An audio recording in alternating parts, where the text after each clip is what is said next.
Have you ever experienced symptoms like brain fog, dizziness, lightheadedness, trouble with exercise tolerance or heat intolerance, having issues with anxiety or rashes on our skin or GI issues, trouble thinking straight, cognitive performance? Maybe the underlying root causes of these symptoms are dysautonomia or histamine intolerance. And oftentimes these two can go hand in hand. But what is dysautonomia?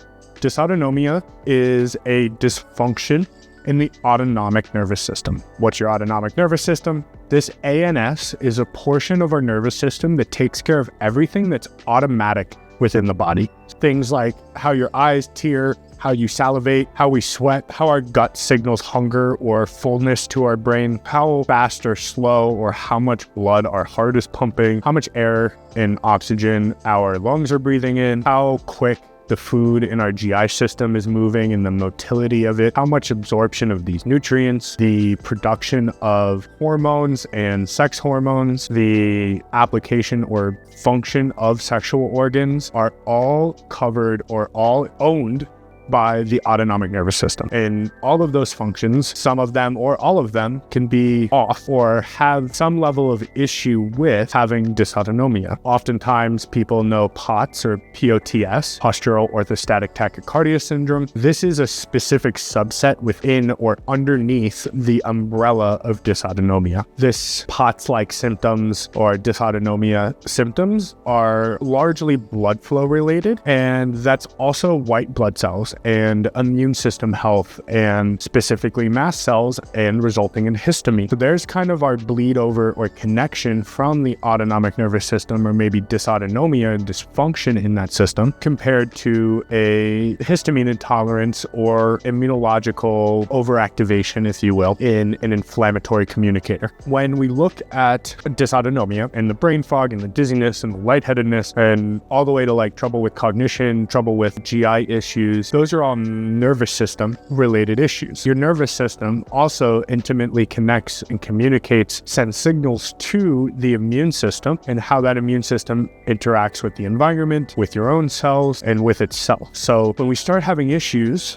in maybe a histamine intolerance, which is your body's inability to produce enzymes and proteins that help to break down histamine that was released into our body, into our, in between the cells and things like that. That is not necessarily the same as MCAS, or mast cell activation syndrome, or MCAS. MCAS is those mast cells, those white blood cells that release histamine, are overactive and they're releasing too much histamine in responses to what they're getting called to do. Histamine intolerance is just an overabundance of histamine and an inability to break it down and metabolize it properly. You can have them both. They are not the same things. And what we're talking about here today is histamine intolerance, and specifically how that might interact with dysautonomia, provide the same symptoms, and or have a contribution into creating the kind of chicken or the egg scenario of having both of these things, dysautonomia and histamine intolerance. So what is histamine? Histamine is a cellular compound, a communicator of our immune system. It helps to trigger or respond to inflammation in the system. And this is very positive, right? We do need inflammation to trigger the healing process, to help acute injuries. However, when it lasts too long and, too much of any good thing becomes not a good thing, bad thing, right? And we don't want an overabundance of histamine, but we also don't want no histamine. And those symptoms of having an overabundance can look very similar to dysautonomia. It could look something like you've been trying to correct for years, but a histamine intolerance could be lightheadedness, it could be brain fog, it could be anxiety, it could be pain, it could be GI issues, it could be migraines and headaches, it could be facial pain, it could be allergies. All of these things can be caused by and or aggravated by histamine. Heart palpitations, one of the biggest things for dysautonomia, can be triggered by histamine intolerance. Panic, anxiety, stress, and overwhelm can also be contributed because of an overabundance of histamine. We treat the histamine issues and my anxiety's gone. I've been treating my anxiety for years, but it was never a psychological issue. It was an immunological issue that created an environment of inflammation in the brain, and that toxicity is what created the psychological issue. But when we treat the histamine problem or the nervous system dysfunction, whether it's both or either one of them, we see a downstream improvement across the board in symptoms that we didn't really think would be affected, or maybe the patient didn't think would be affected. We probably already did. But these two systems interact because the autonomic nervous system controls or has contributions of control, recommendations, and suggestions, let's say, for the immune system. The immune system is white blood cells, that is connective tissues. We can also, if you have an EDS or fluoroquinolone-associated toxicity or something in that realm that's connective tissue disorder, can also have negative impacts in this area as well. But this histamine intolerance, this white blood cell issue, could be a nervous system dysfunction. And over time, they can go one and the same, and then we treat both of them because it doesn't matter which one came first. And in the reverse order, if we have a histamine intolerance and we have a GI inflammation, that inflammation, malnutrition, malabsorption of those nutrients then leads to an underfueling of the brain and the nervous system, which then can lead to issues of fatigability, could lead to issues of underproduction of neurotransmitters, underproduction of hormones, and then that leads to a negative impact into that nervous system and a safety fear issue that then increases that fight or flight response and has an issue in the autonomic nervous system. There is our contributions into both of those problems, both the dysautonomia or the dysfunction autonomic and the histamine intolerance or the immunological issue or dysfunction.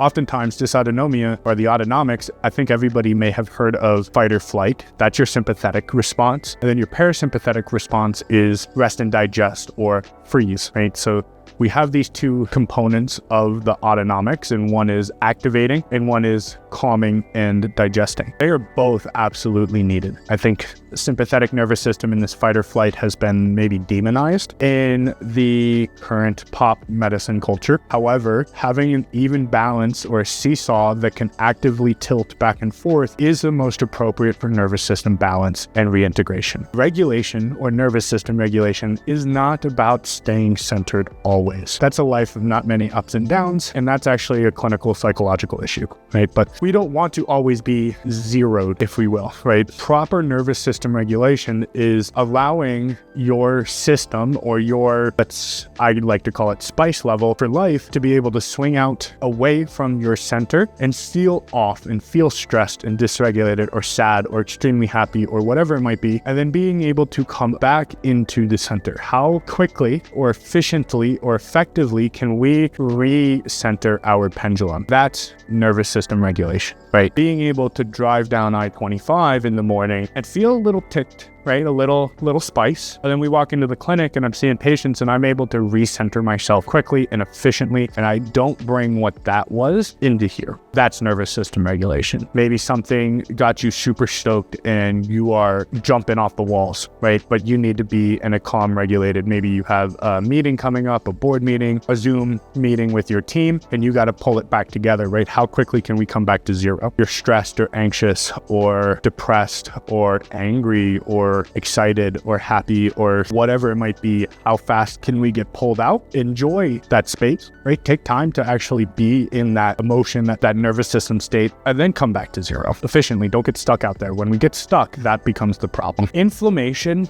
and environmental factors play a big role into both of these issues. We can develop problems in your autonomic and what's considered dysautonomia or histamine intolerance and immunological issues through things like concussions, through things like stress, things like poor diet and nutrition and exercise over time, and lifestyle factors that don't support good health. This could be Lyme and mold. This could be other environmental toxins like always being on a golf course and never taking binders or never taking the appropriate measures to detox your system from all of the pesticides and herbicides around, or maybe the middle-aged female who's having hormone dysregulations that's always eating food or drinking liquids out of plastic containers. Those are all problems as well, right? Chronic stress to illnesses and environmental lifestyle choices can all contribute to baseline inflammation and offset either one of these two systems, if not both of them. That's at Axon, we focus on addressing both the nervous system and the immune system and supporting regulation and balance and inputs and activity, as well as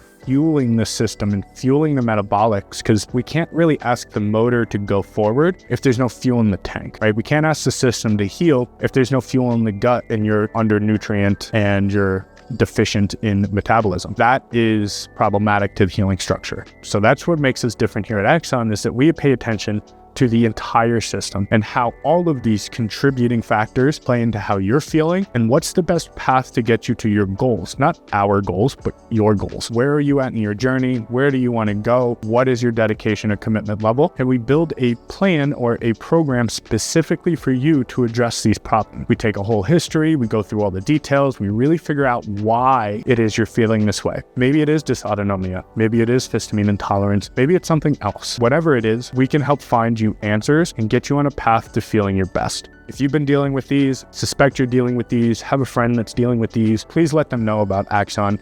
We can really help them, either being here in Denver, or if they're out and about elsewhere in other states, they can travel in for a week or 2 weeks and go through an intensive program, and then we carry on with care from afar and through telehealth. Have a great rest of your day. Do some of the things that you can get started on now are the 5 BLGs, or the 5 basic lifestyle guidelines that we coach and support here at Axon. That is nutrition, exercise, sleep hygiene, breath work, and community. Eat good foods, healthy foods that are going to support fueling your system. Do some exercise that's going to stress you and put you in a position of challenge that you're going to have to overcome. Make sure you're sleeping well. Make sure that we're getting 8 hours of sleep. Make sure you're having good oxygen flow, that a window or a door is open at night, that your temperature is dropping, that you're getting good deep sleep, that you have good sun exposure in the morning. Those things are the most important before you even get into blue blockers or specific supplements. And don't take melatonin. Stop it if you do. 4 is breath work. Breath work is crucial. Breathing is our only autonomic system, really our only organ system that is consciously and unconsciously controlled. There's a reason for that. Your breath work is your quickest way to change blood chemistry levels, pH balances, having whole systemic effects for immune modulation, for nervous system regulation. Breathing is our best effort into adjusting your nervous system in a quick and efficient way. I think community. Spend time with the people that you love, your friends, family, people that you love and respect, because they love and respect you back. And that's important to be around and have that support in that community throughout life, throughout lifestyle, throughout longevity, especially throughout rehab, recovery, and re-engineering, re-educating the nervous system and metabolics and how your body operates. Give us a call here at Axon. We can get everything going in the right direction for you, and looking forward to seeing you soon. If you want to know more about understanding your nervous system, how your body moves, how your metabolics operate, how your immune system operates, or how your gut interacts, you want to learn more about your brain, body, and mind systems, or learn how to fix things in your nervous system, your metabolics, biomechanics, and musculoskeletal systems, hormones, all the way to human performance and optimizing lifestyle and longevity, like and subscribe here on our YouTube channel. Follow us on Instagram. Give us a call at the clinic. Come on in, and we can get you going in the right direction, and we can all help change the paradigm of healthcare together.